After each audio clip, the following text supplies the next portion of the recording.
Good afternoon, everyone. My name is Chris Visco. I am with PJs and Coffee Social Media. We're a marketing company.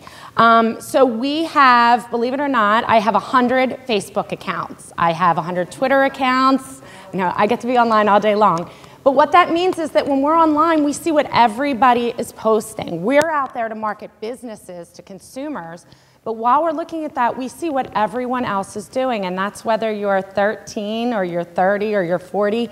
And there's a lot of scary things that I see posted online. I'm a mom. I have 3 children, a freshman son, a 6th grade daughter, and a 4th grade daughter. So I'm very well aware of what's happening in all of your lives, and social media is a really exciting time for you. But your teachers and myself, we didn't have this to deal with, and I think that it brings you into a whole new dimension of life. So I just want to let you know I'm not here to ruin your lives, to tell you you can't use social media. It's really fun. But what we do want to do is make sure that you protect yourselves and really understand the ramifications of everything that you use. So now when people started to walk in the room, I noticed a lot of buzz about the icons that are up on the screen here. And these are some of the networks that we're going to go through today. So on the left, the blue F, who can tell me what that stands for? Facebook. How about the T? Twitter. In the middle? Instagram. And the yellow one? Snapchat. And then how about the last one? A lot less. What is it? No. Foursquare? Correct, correct.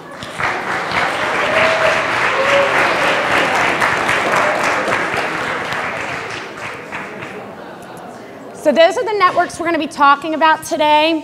You know, in your age bracket, there may not be a lot of networks that we're using for marketing purposes, but there's a new network that comes up every single day. So a lot of the rules that we'll talk about with these networks may apply with new networks that come your way.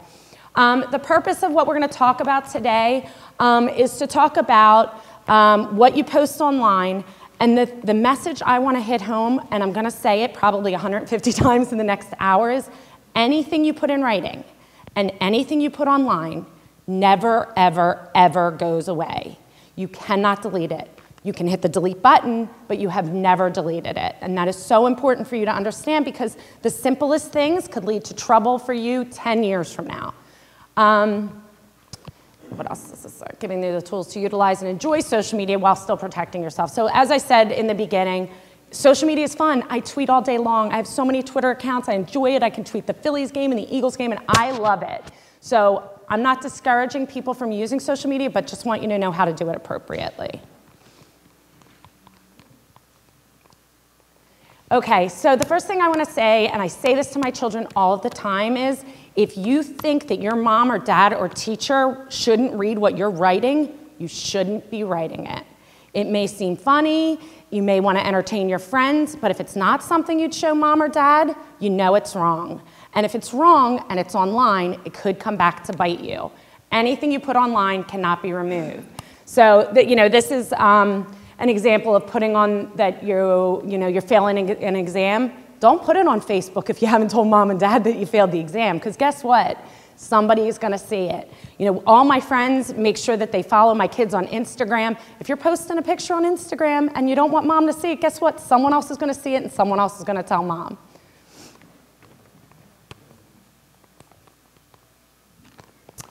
Again, nothing that's online can be deleted. Anybody an Eagles fan in the room? Okay. So LaShawn McCoy has had this huge Twitter battle with his, ex-wife, ex-girlfriend online. He deleted his entire stream. He doesn't have a Twitter account anymore. It's gone. If you go online, we can find everything he's written in the last year, and a lot of it is really inappropriate. So if you put something out there, someone puts something out there, somebody's bullying you, somebody says something they shouldn't say, that they're, I know everybody in this room is a great kid and you never do anything wrong, right? But let's say you did something wrong and you put it online and then you thought, oh my gosh, I should delete it. It's still there. There are spiders that are within the search engines that a lot of people don't know about. The second something hits a search engine, there are websites that grab it and capture it. Anybody can investigate you by just having your name. So always know that. It's a really, really scary reality, but we'll get to why that's so scary later. Also, be sensitive to the information that you put online. Years ago before, when I just got a Facebook account, I had a 14-year-old niece, and I saw her post online that she was going to a party with her friend. Well, I know her group of friends, and they were having like 3 of them, and they were excluding one girl. So I called my sister-in-law, and I said, you know, when I was a kid, when we were having a party or having a sleepover, we invited a couple of friends, and then we tried to keep it quiet. But when you're posting it on a Facebook page or tweeting it or and then posting pictures on Instagram of this party, how's that going to make your friend feel? You know, and then there's ramifications for all of that. As we all know, we all have struggles with our friends and things in school. We don't want to deliberately hurt somebody's feelings. Will the post be considered offensive by others, by your group of friends? Like, don't post something that's insulting. Don't sit on Facebook and talk about Susie's haircut the day before, how bad her outfit was, when everybody else in the school is a friend on your Facebook page. That's going to get back to her. It's just going to cause you problems in school. We have a picture over here that's a little difficult to read, but you also don't know who you're talking to online. I mean, I don't know. How many people have a Facebook page? So a lot of times you can stay logged in. And one of the things that we found even with my son's own friends is that someone can go on your Facebook page and post anything. So in this particular example, there's a guy who, or you think it's a guy posting that he's going out with his girlfriend. His girlfriend comes back and says, I didn't think we were going out tonight. The guy comes back and says, what are you talking about? It turns out the guy had 2 girlfriends. And the one girlfriend was on the Facebook page, finding out that he has another girlfriend. So if you have a Facebook account out there, anybody can access it very easily, and that's a scary situation, isn't it, right? So a lot of people have a lot of 2 girlfriends in here. Looks like you're getting a little upset.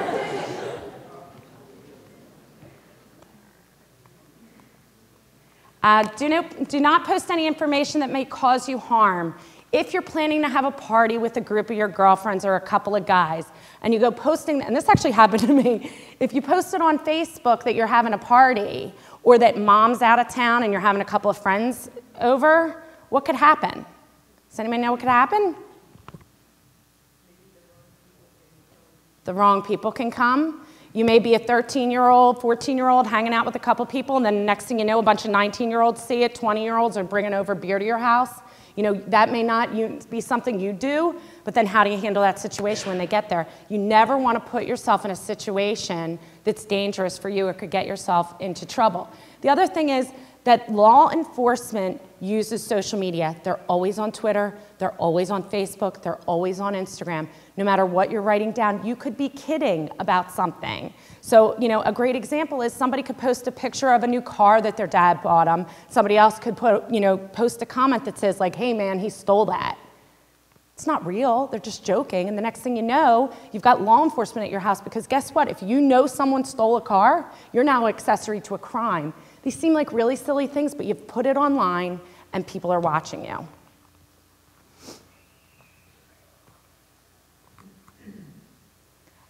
Do not ever post anything like the example I just gave that can implicate you in anything illegal. If you know somebody's done something wrong and you're posting it online and other people see it, you're just as guilty as they are.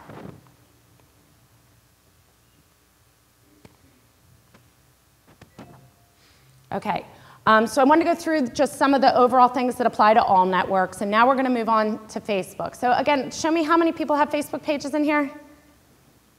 A lot of people? Okay.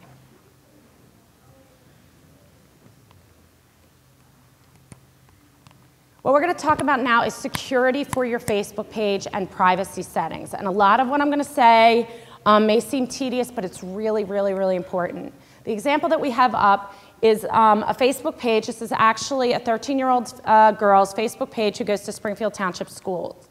She has 1,893 friends on her page.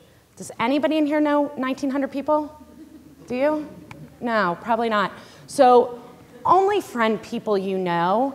There are a lot of issues online. There's stalkers. You're at the beach. You're hanging out and you're bathing. So you're doing things that are really innocent. Who is looking at those pictures?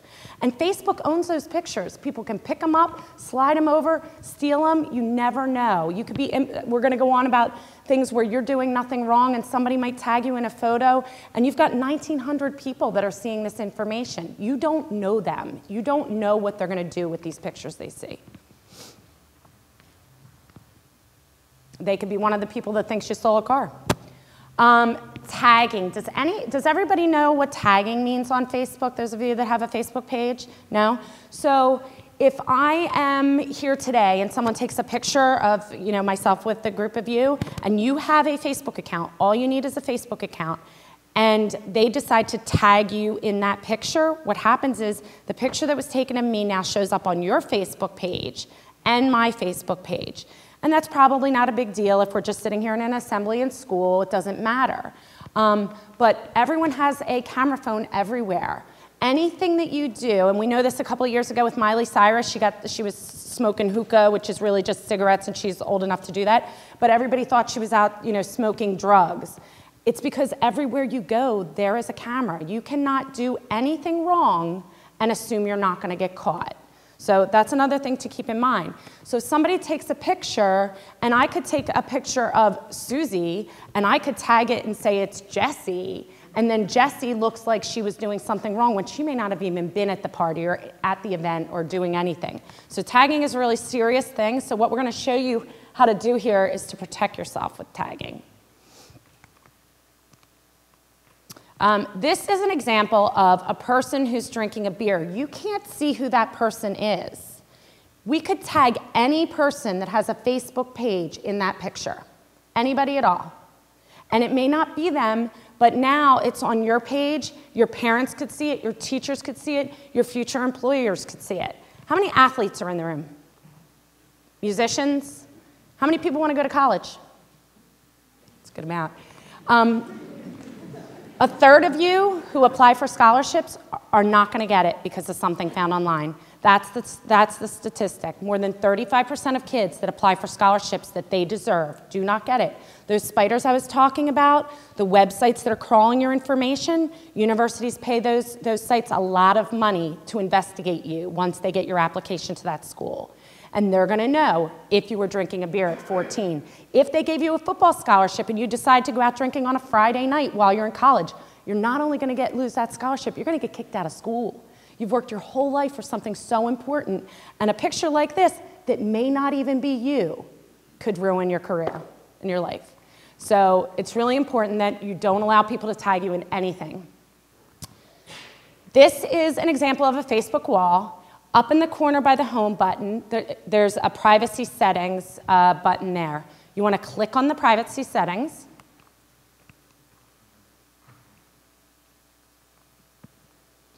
And then underneath once you get into privacy, it talks about turning the tagging off. You want to, and I haven't said this, Facebook wants all of your information public. Everything you put out there, they want it. They want it for marketers. Anytime you get, and I don't know how many people have smartphones, or when you go in and log in on your computer, it'll say there's a Facebook update. Every time there's a Facebook update, your settings and your privacy gets defaulted back to public because they want everyone to be able to see your information. That's how they make money. So anytime you have an update, you're going to have to go back and do this, and it's tedious, but it's worth it in the long run. So under timeline and tagging, you want to make sure that it's turned to on. It's automatically set to off. They want people to be able to tag you. That having it set to on sends any tags into a private box that says, this is a picture you were tagged in, is it okay? And then you have the ability to approve it or not approve it. If you're tagged in a picture like I showed before, once your name is attached to any image online, it is always there. You are always attached to that image. So you want to make sure that this is on. You want to review everything you're tagged in. You may want to be tagged in it, and that's okay. You can easily just click a button. It goes onto your page. That's fine. But if it's something inappropriate that you know is not you, then you can make sure that it doesn't show up there. And then it also shows when you're tagged who can see it. You only want your friends to see your pictures, especially young girls at the beach, boys hanging out. There's so many stalkers online and predators, and I don't mean to scare you to death, but you want to protect yourself. It's really important. And then who sees tag suggestions? And I don't know if we have this slide, but one of the new things that Facebook has is that when I have a picture, and if I took a picture of this audience right now, what would happen when I post it on Facebook is Facebook wants me to tag it, and it's going to put a little box over each one of your faces and say, is this Joe Smith? So it may not be Joe Smith, but I can make it Joe Smith. Or I could accidentally hit Joe Smith when it was someone else. And if we're at a party, again, if we're doing something wrong, if we're somewhere we shouldn't be, I can put someone's name on it. It's attached. It's not going away. So you want to turn that off so people can't just see your face and tag you anywhere.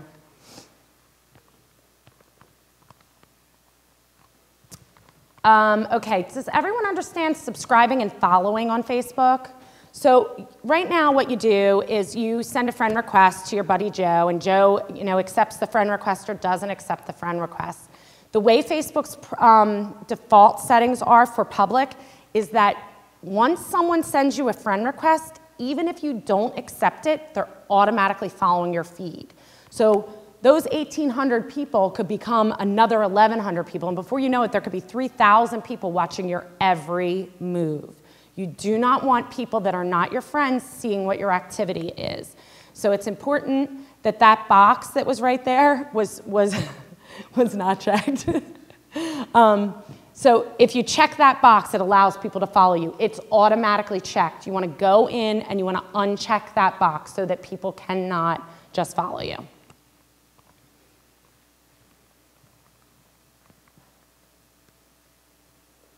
Okay, so we're going to move on to Twitter. Does anybody have any questions regarding Facebook and anything that I said? No? Okay. How many people have Twitter accounts? Do you use your real names? Yeah? Okay, that's a bad idea, but we'll get to that.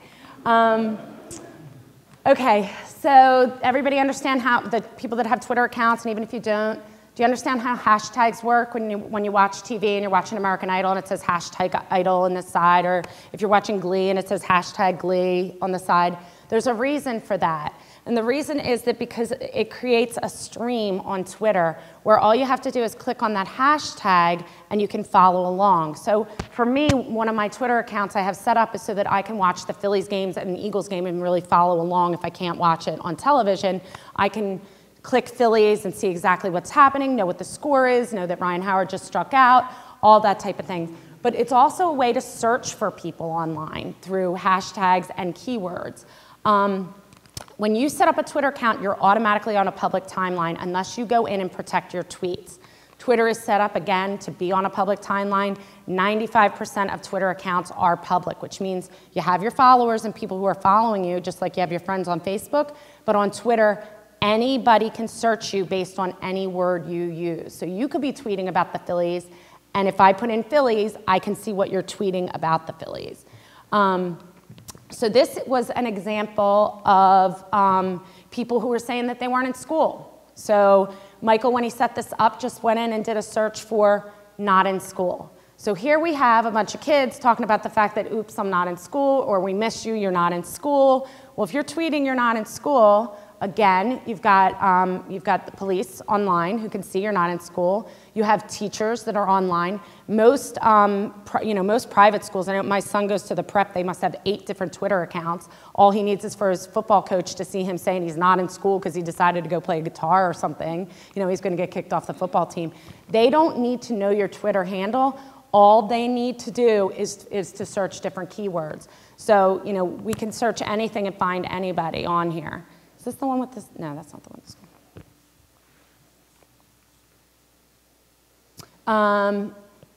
Okay, so this is a tweet here that somebody sent who, my weekend keeps getting better. I turned 18. He's got his school name on here, 1/5 straight Catholic League, and I. The reason we left it, and it's an Instagram, which we'll get to Instagram, but there's a photo on here, and the reason the photo remained a link is because the photo is too inappropriate to show this group of people. So all we had to do was search the name of the school to find this child to find that photo. And that's really dangerous because a lot of schools are going to have that stream set up where they're going to look at your school name. A lot of people put their school name in. One of my clients is down at Wake Forest University. When we're trying to target people at Wake Forest, I go in and put in what's written in their profile, and a lot of them will put class of 2004, 14, Wake Forest, and we can identify them. So if people are trying to look at, and we're not going to just pick on this school, but any school, if you're rooting for a school, again, my son goes to the prep, Go Prep, I can look. If I put in Go Prep, I can see kids that are in his school. They don't know that I'm seeing them, but the things that they're posting may be completely inappropriate on there. Horrible pictures. Whatever is in this picture, he's 18, could get him into a lot of trouble. Yes? I have a quick question about both of this. How prevalent is it for someone to get sued for what they posted online? I was reading this morning that someone's being sued because they posted a review that the person, a review of a restaurant they said was false. So now they've paid $15,000 in legal fees. To sue? No. Oh, the person who was sued. And the trial's not even over yet. I mean, in that so first of all, can they, if someone puts something on Facebook, if you put something on, can you be sued, number one? And number two, can children this age be sued, or could their parents be sued? I would think, and I don't know if you can sue a minor. I mean, that's because I'm not a lawyer, I don't know that. But we're having our presentation tonight, and the sheriff in Montgomery County will be here. She might be able to answer that question. But anything you put on any social media site, you can be sued for. Just like if, slander, just like if you said something to somebody's face or somebody overheard you say it, now you've got it in writing, it's even worse. I actually gave a presentation to the Pennsylvania Bar Institute on family law. Most courts can get access and subpoenas for your Facebook page, for your Twitter account. You have to, there was a whole thing about employers, they can't do that, but there can be subpoenas to get your information. So a review of a restaurant, I don't know what the review said, but there are sites that just allow people to post whatever they feel like, so.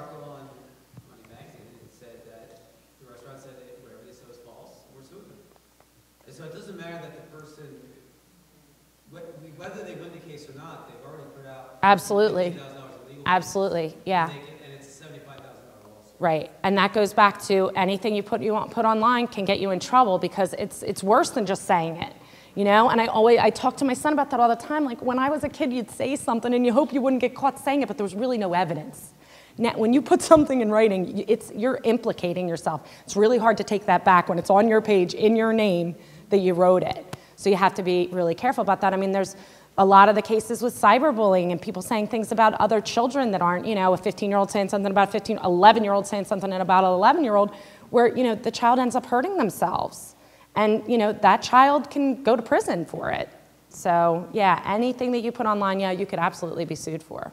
I mean, I don't think they'll win that case, but like you said, he's out $15,000, so.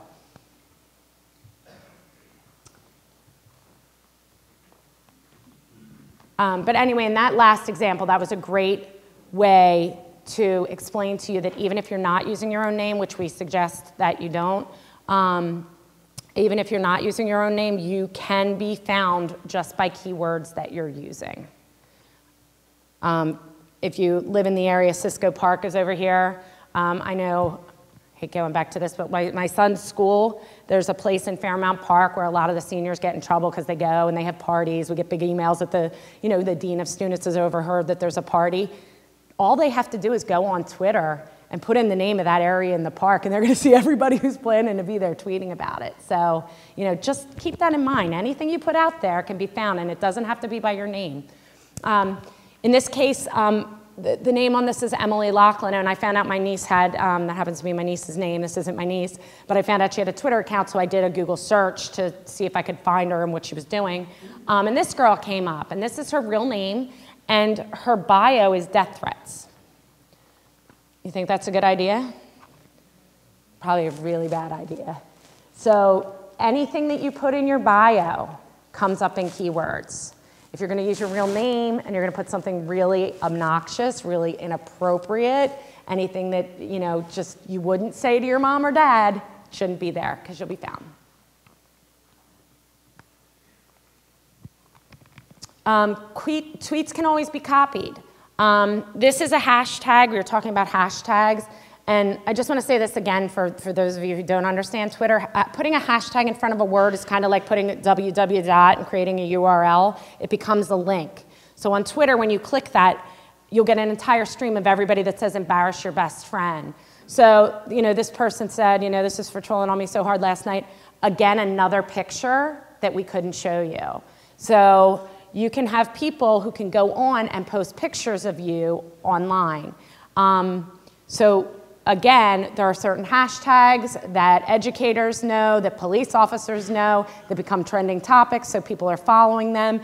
And you can be implicated in a lot of different things on here. So it's always a bad idea to be doing something you shouldn't be doing and getting caught at it and then putting it online. Tweets, incidentally, go more viral online than anything else. The second something is tweeted, it is everywhere. If you search a keyword, it's all going to be Twitter that comes up. So Twitter, honestly, for anyone under 18 is actually not a great idea, really. But if you're going to do it, be very careful about what you're tweeting. We had a problem in our community where a boy actually hurt himself, and we were trying to look and identify, and he had tweeted, and we were able to see all of his friends. And shocking to me, a lot of those people were, because I live in the community, friends of my sons that I knew since they were little kids. There was one girl on there who tweeted all day long, all day in class. So that's really not a great thing for her teacher or her principal or the dean of students to see that you're tweeting all day in class, or for your parents to see when you're coming home with B's and C's or D's because you're tweeting instead of paying attention to your schoolwork. Again, if it's something you wouldn't say to your parent or teacher, you shouldn't tweet it. I find it funny that half of the people in my school don't know that I hate them. Oops. Not great. Not great, especially if you have the name of your school in your profile. And there was just a girl, I don't know if we used this for a presentation or if it was a story in the news. No, it was a story in the news where the mother was suing, where a person took a picture in her classroom, used a very derogatory term about the kids that she took the pictures of, and her parents are being sued for it. The girl's parents are being sued for it. She went and she tweeted it. They knew what school she went to, and her parents are being sued over it.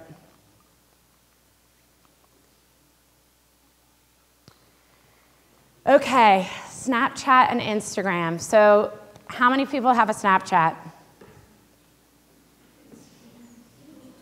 How many people have a Snapchat and aren't admitting to it?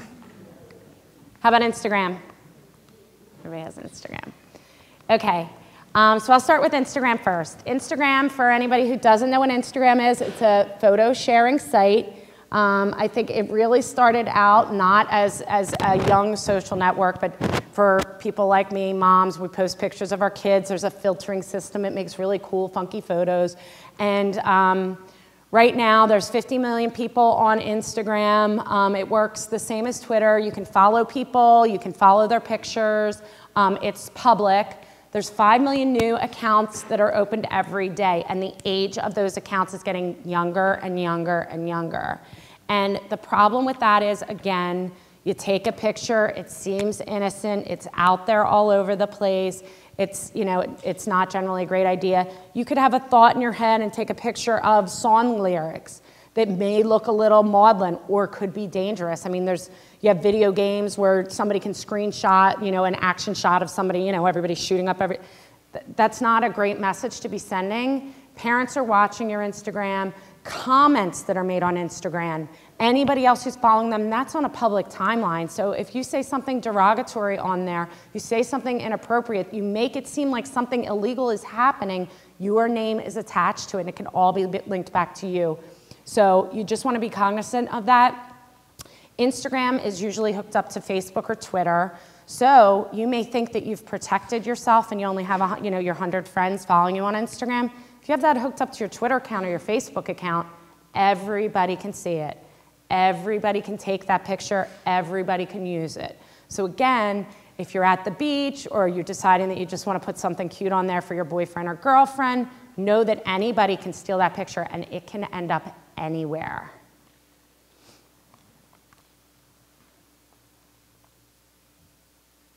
Snapchat. So Snapchat is one of the newest networks, and if you're not on Snapchat, I would beg you not to go on Snapchat.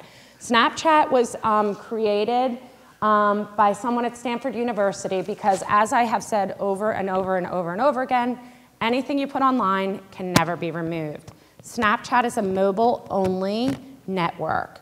So the person that created it thought, okay, if I create this network where I post a picture, but I put a timer on it, it's going to go away. So I can post anything I want, and it's going to disappear. And that is absolutely not the case. Most people are using it to take a picture, take a selfie of themselves, and then put a little comment and send it to their friend.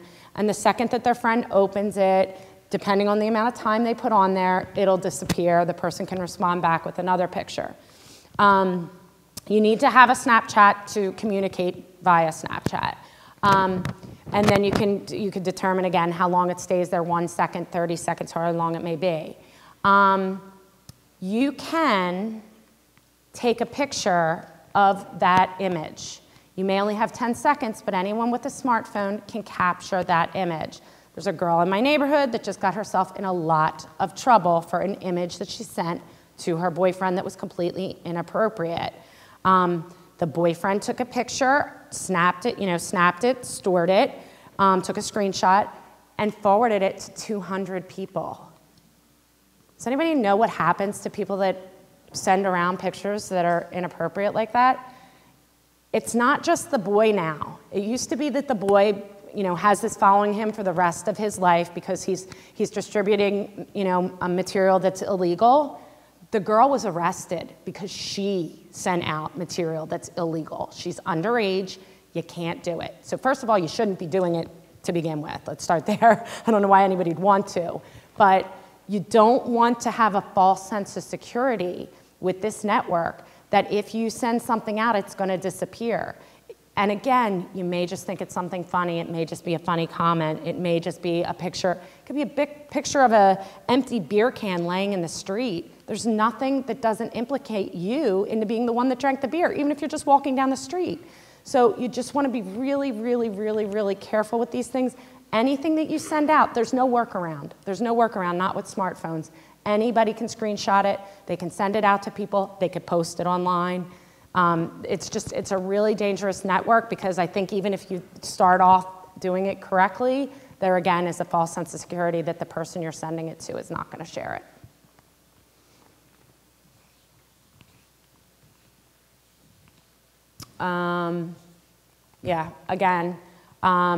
This is Snapchat. This is kind of what it looks like.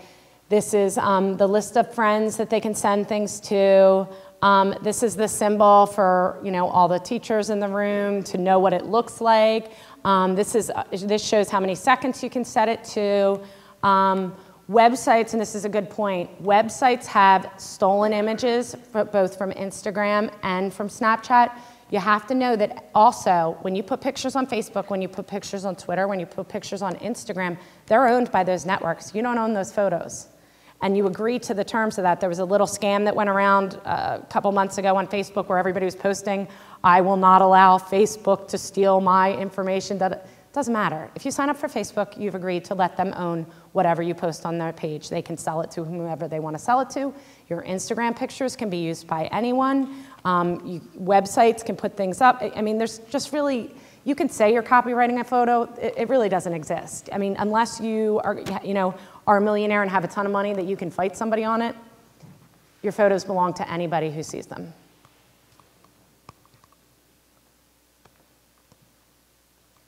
Okay, Foursquare. There were only a few people in the room that seemed to understand what Foursquare was. I think that Foursquare was one of the fastest growing networks in 2010 into 2011. And then we started to get networks like Instagram, gaining more ground, and Pinterest, which we didn't even get into here today because it's not as relevant. Foursquare is a website, is a mobile application that allows you to check into a location. So what you're doing is you're announcing to people that you are here, that I'm at Phil-Mont Christian Academy. So when I walk in the door, I can check in here. That's really great for businesses. If I check into a restaurant, if I check into a school, if I check into a retailer, it's great for them because that information generally gets tweeted out and posted to your Facebook page. So as a marketer, I love Foursquare because it's just, you know, making my brands more viral online. With Foursquare, you're going to check into the site. It's going to show your location. It's GPS operated. So all I would have to do is go onto my phone and click check in, and it's going to pick up anywhere in the area and let me choose where I am. So one of the things that's scary about that is it's on a GPS and you're letting everyone know exactly where you are.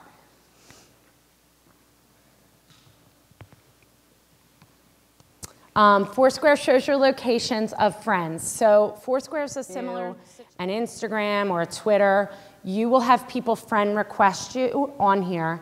And the theory behind Foursquare when it was created was it's kind of a game. You get points for checking in. You can get specials from businesses, and all of that's great. And it was also a way to say, like, hey, I'm over at Cisco Park, and your friends could see that, and they happen to be, like, you know, running around. They could say, Bobby's over at Cisco Park. Let's go, you know, pick up a game of basketball or whatever. But like all other networks, a lot of people see you because they follow you on Twitter or they see you on Facebook or Instagram, and they may just send you a friend request. So I think our next slide probably talks about the fact that you, like all the other networks, you only want to friend people that you know. Because it doesn't, so, okay. But you only want to friend people that you know because otherwise you're letting people know where you are and you don't know them. You don't know who these people are and you're telling them that this is where I am. The one big thing is you can create anything you want. There's a guy on Twitter that I follow who checks into his desk at work every single day. He's created a location that he's at his desk. You never, ever, ever want to check into your home. You never want to put your address out there. The GPS comes specifically to the detail of where you live.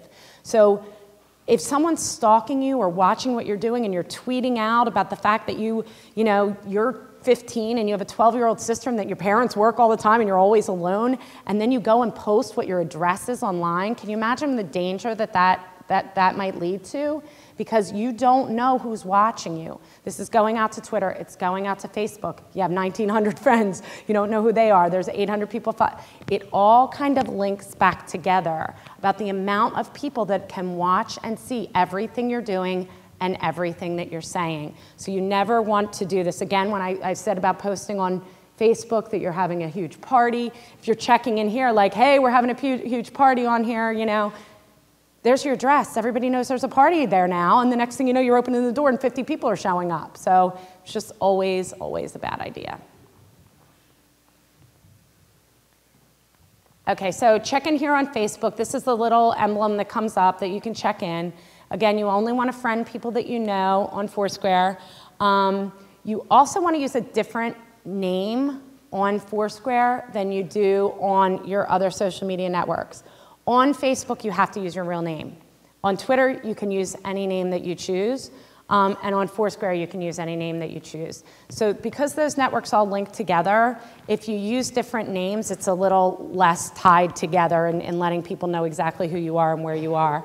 The other thing about Foursquare that's really important to know, and also for Facebook, you can check into locations, is if you are going to use Foursquare, and again, it is a great tool. If you check into the mall, and you check into the King of Prussia Mall, you can get a list of specials that will come up that'll say, if you go to American Eagle or Abercrombie and you show them your check-in, you could get 25% off your purchase. That's a great way to use it.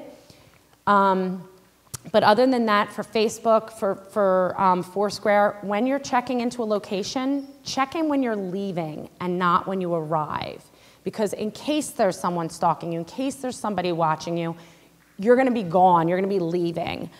There was a case a couple of years ago when Foursquare first came out where a woman checked into a restaurant and she's sitting with her friends, a bunch of ladies, at a table. The maitre d' came over and said, there's a phone call for you.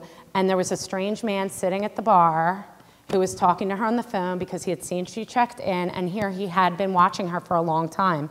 So it can be a very dangerous thing. So whenever you're leaving a location, if you want to use Foursquare, go ahead and check in, get your points, get your special, but never when you first get there. And that's it. I talked a little quickly.